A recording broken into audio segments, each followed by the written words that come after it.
Hey YouTube, Mark Kaufman here, and today I have a review for you of another Schrade. Now this is the Schrade 306, and this is a knife that you can pick up right now on eBay for $15. Now, I know Schrade is one of those brands that you really don't think of in regards to a knife that you really want to carry or even EDC. However, this knife has a lot of good attributes to it, and I'm going to go through those really quick. It's not a very complicated knife, so I'm going to do this review very quickly. So you've got a 9CR13 MOV blade here, which is pretty impressive for 15 bucks. You have a stainless steel liner lock here. You have ball bearings in the pivot. You have a flipper tab and thumb stud. Pretty decent action. The detent is pretty dialed in. It's tough enough to give some resistance, but you still are able to get this thing open without destroying your thumb.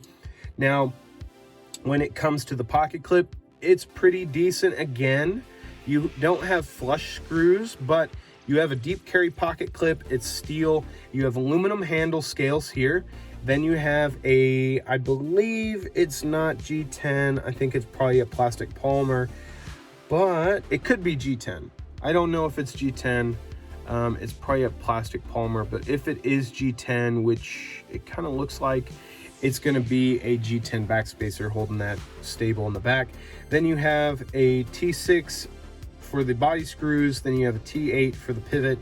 And yeah, I mean, this is it's a pretty darn good knife for 15 bucks. If you're not a knife guy, but you want to have a knife that you can fidget with, this is going to be one that you're not going to have to spend a lot of money to have that fidget factor and in a decent form. You've got a nice, I would call maybe a drop point blade here. You've got a flat grind here, nice swedge in the back. You've got some jimping. I mean, this thing is really, really great. However, some of the bad sides to it is the liners here are very sharp, and I mean really sharp. You can scrape your fingernail across it. The liner here is just as sharp, so when you do unlock it, you do get some rub, but you could probably take a small file and file that out or smooth it out with some sandpaper. It probably wouldn't be too difficult. Now for me, I did disassemble this knife and I did clean it up a little bit. It was a little bit dirty, so that's another thing you may have to take care of. Real quick, let's compare it to another Schrade, and this is going to be your Schrade 304. So the 304 is known to be a pretty big knife, and this one is a little smaller, but it's not by much. I'm talking probably about 3 or 4 millimeters in total length.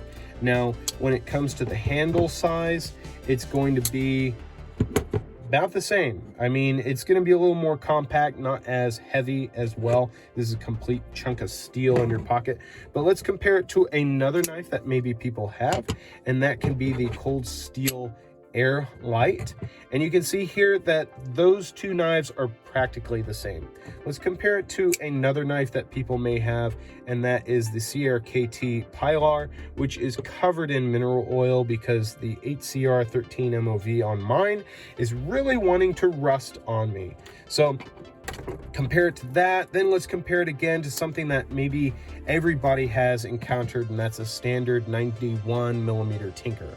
So yeah, it's a decent sized knife. It's going to give you a handle that you can hold onto and use, no doubt about it. But it's also going to be useful enough, and you're seeing a bunch of stuff fall over there. It's going to be useful enough where you can actually pull it out very quickly and use it, and then put it back in your pocket very quickly. Now, this knife, for me personally, I haven't been using it a lot because even though it's aluminum handle scales, steel liners, and it's not as heavy as the 308, I think it is, the 308. Let me see, double check here. The 304, I'm sorry. The 304, it is still going to be a heavy knife, and it's still going to take up a little bit of room in the pocket because the scales themselves are actually going to be, let me get this right under the camera, are going to be actually rounded. So it's going to be a thick knife in consideration to the girth of it. So here it is compared to those knives that I also put out. And you can see there, yes, it's going to be a little bit wider than a standard knife or even a thinner knife, but I don't think that's going to be detracting too much from its main usability. But if you guys are interested in picking this one up, you can find it for about $15. I've even seen it for $14. And for the money, that's not bad. If you've got somebody that's interested in knives, just doesn't want to shell out the cash, get them something like this and maybe a Victorinox on the side and say, hey, if you like this, go modern knives. If you like the Victorinox, go slip joints. So you can have a good mix there. But I think this is definitely a good winner. And if you're wanting a knife that you're going to take on a trip or a camping trip and you don't want to spend a lot of money, but you still want to have something to drive the wife crazy with, this is going to be something that would definitely do the trick. So till the next video, I'll talk to you guys later. Bye-bye.